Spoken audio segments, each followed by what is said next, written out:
Simulan natin sa naging kalbaryo ng mga tao ngayong gabing ito, ngayong Biyernes, which are the rallies happening in 3 different parts of the metro.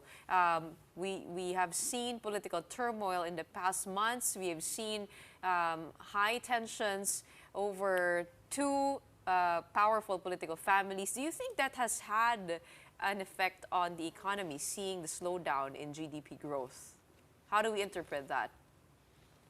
Well, it's really quite depressing, actually, if you look at the numbers. I wish, for example, that we could go back to the pre-pandemic times when economic growth was clocking in at about 6% per year, or no less than 6% per year. But to see growth rates of about 5%, for one whole year, that's really quite depressing because we've grown used to the idea of having 6% growth. I heard the interview with Undersecretary Edilion, who used to be my colleague when I was in NEDA more than a decade ago. And I agree with her that there are external factors that could explain the slower growth. However, I would argue that, in fact, much of the decline of economic activity, economic growth, can be traced to domestic policies and the policies specifically of the Marcos administration. So if you look, for example, at consumption spending, which is the main driver of the Philippine economy, it's really the main reason why we are seeing much slower growth. And this can be traced back to the very high inflation rates we saw since 2022, which have since gone down, but we're still feeling the effects of very high inflation. So if the Marcos administration had done a better job of managing inflation in the first place, then we wouldn't be seeing such a weak growth of consumption spending now. JC, let me just pipe in there. We heard already Yusek Edilion. Of course, she's speaking for the administration, so you've already heard and we've already heard what she says the government has done. But in your opinion, I was wondering to hear what you wish the government had done, what you wish they could have done. Were there options that they didn't take? Well, if you go back to the year 2022, that was a time when there were debates about the timing of importation of rice, with rice occupying such a huge part of the basket of goods that is used to compute for inflation. So even a small increase in the price of rice will have a disproportionate effect on inflation as a whole. So that makes rice really a very political commodity, and it's really quite crucial for any government to abate any impending increase of rice prices, and a steady inflow of rice from abroad, even temporarily, could have abated rice inflation. However, you will remember that the Marcos administration kind of hesitated importing quickly, and that's one of the main reasons why inflation reached a 14-year high of 8.7% in January 2023. And the main difficulty with high inflation is that it kind of changes people's expectations of high inflation. So when people see that prices are skyrocketing, they tend to change their behavior because they expect that rice prices will continue to increase in the coming months or years. And therefore, it's really quite crucial to contain inflation in the first place and make sure that it is within the target band of government, which is 2 to 4%. However, we saw, as I mentioned, 8.7% inflation. So that, I think, is one of the original sins of the administration, not being able to contain that.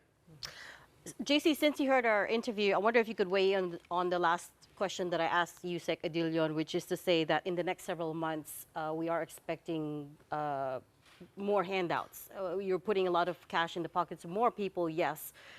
But the worry there is that it might cause some secondary inflation, some unintended consequences. Instead of helping cushion the most vulnerable from higher prices because there's more money in the market, then prices still go up. What do you think? Well, you will have to contrast this, or you look at the context, because we saw during the pandemic that there was a significant increase in handouts, payouts, financial assistance, and it was quite necessary at that time. However, I think Congress found a way, or kind of discovered that, we can actually put such large amounts in the budget. And I think what Yusek Edilion neglected to mention earlier is that the 2025 elections are coming up. In economics, this is also called political business cycles, where incumbent governments make sure to boost spending in the run-up to elections because that increases people's incomes, that creates jobs. So you will see at the same time that Congress put in so much money for ayuda programs in the 2025 budget, they also boosted allocations for so-called hyper-local infrastructure projects, which will be done soon or maybe even after the elections. But locking in those projects means that it will benefit many contractors and somehow boost economic activity at the local level, all in the hope of increasing the chances of incumbents being re-elected in May. So I think that context is extremely crucial and could explain why there are such big allocations of ayuda and infrastructure projects in the budget. So we're not denying, of course, that these projects will contribute to economic growth, but you have to remember that there is a spending ban in the run-up to the elections. However, notably, the Commission on Elections, if you will remember, allowed the DSWD to continue giving out AKAP, for example, Ayuda para sa Kapusang Kita, as well as many other projects of the DSWD. So it's not a real constraint on the ability of the Marcos administration to continue giving handouts in the months and weeks in the run-up to the elections. Right, but yun nga, because there's so many ayudas, there's so many handouts, whether that's AKAP or IX, we should forget about inflation coming down this year. Well, I think there are continuing risks to inflation this year. And I totally agree with the sentiment of other analysts that there could be second-round inflation because if people are spending hundreds of billions of pesos in ayuda as well as infrastructure projects, then that will definitely drive up demand, aggregate demand across the economy, and push prices up. So I'm not totally discounting the possibility that we might see an uptick of inflation this year if there is sufficiently large projects in that vein. Given all of that, what do you think of a legislated 200 peso wage hike?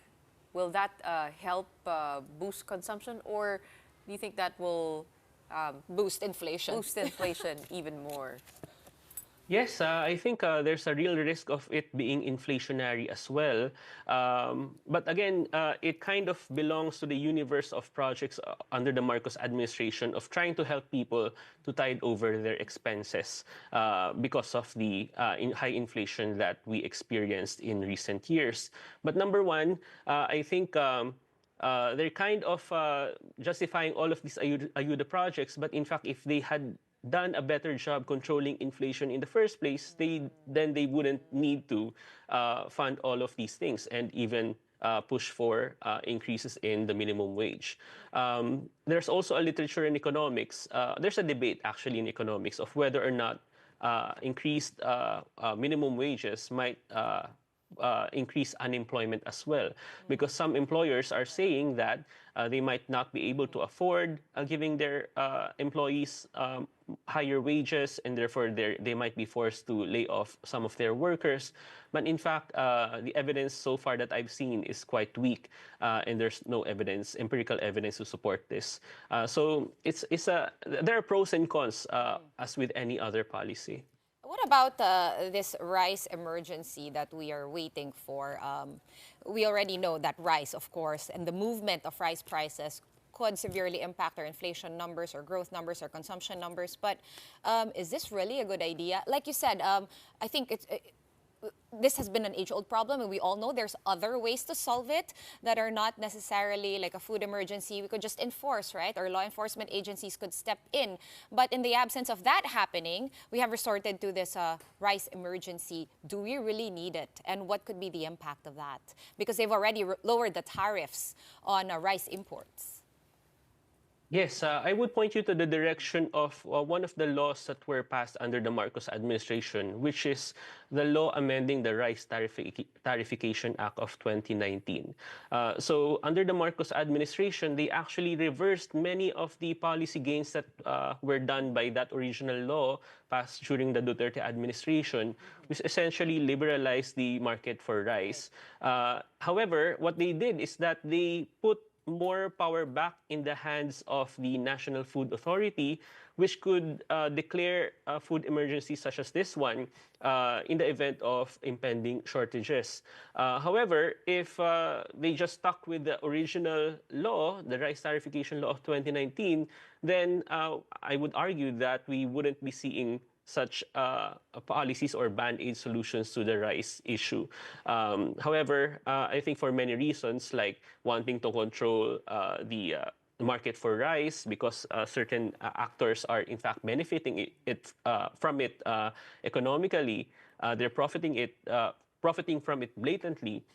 I think that's the reason why they reversed or walked back on many of the reforms that we achieved with the original rice tarification law. So has it not been effective, giving back powers to the NFA to be able to regulate and intervene in the rice market? Because we do know that hoarders are a huge problem right now, and what they're dealing with, for example, with the premium rice is hindi nagbababa ng presyo, tapos pinapalit-palitan yung mga label, ano. Hindi ba parang nagkakaroon ng semblance of control yung government by releasing those stocks and figuring out when to do that? Is it not just a problem of not being able to determine how much buffer stock they should keep and for how long? Because na-raise din yun sa program ni Ted Filon na another reason why they're releasing 300,000 sacks is because this batch is already aging and they haven't been able to figure out what the perfect level of buffer stock is. Yes, this is the age-old problem associated with the National Food Authority. The business model of the NFA is that it's always at a loss because it is essentially subsidizing rice, buying a price at a high buying rice at a high price from farmers and then selling it low. So by the very business model, they're really bound to make tremendous losses. And that's one of the motivations why we wanted to move away from that system, because such a system is not sustainable. And the NFA in the past, it has been proven many times that it has inaccurate forecasts. It is not at all able to forecast efficiently the demand and supply for rice, and therefore is a losing proposition to give or maintain such power to the NFA. And that's exactly what the rice certification law tried to fix. But because of the amendments that were done under the Marcos administration, we're back to the original problems of NFA. JC, since you talked about the budget, let's talk about the so-called blanks. Even though President Marcos insisted that there were no damn blanks in the version that he signed, I know you've written about this. Supposedly, the blanks were, a lot of them were under the agricultural portion of the BICAM report. What to you was the biggest issue there? There's a number of ways you can come at this problem, but what to you was the biggest issue? Well, the biggest issue is that Congress has abused its power over the national budget. And the blanks are just one example of that. I think President Marcos is confusing the fact or the allegation that there are blanks in the budget versus blanks in the bicameral conference committee report. And I've seen for myself that there are indeed blanks in the BICAM report. And I think this is the issue here rather than, I mean, it's not at all an issue that there are blanks in the budget because there are no blanks in the budget. It's in the BICAM report that there are blanks. And the problem with the blanks is that it means that between the bicameral conference committee, which was signed off by members of the House and Senate that are representing their chambers in the BICAM, until the bill reached the desk of President Marcos, someone somewhere inserted numbers, okay, without those numbers being checked by people in the BICAM. So in other words, the analogy of a blank check here in this particular context is quite correct. So that's a very alarming development. I haven't seen that done before. And it's alarming because it means that essentially, someone monopolized the power to make changes in I'd the like budget. to clarify Yeah. on the timing of those blanks because ang sabi ni Congresswoman Stella Kimbo ay kumbaga kino-compute pa, no? Ang question ko ay, yung ba yung niratipikahan na version ng BICAM, yung may blanco na?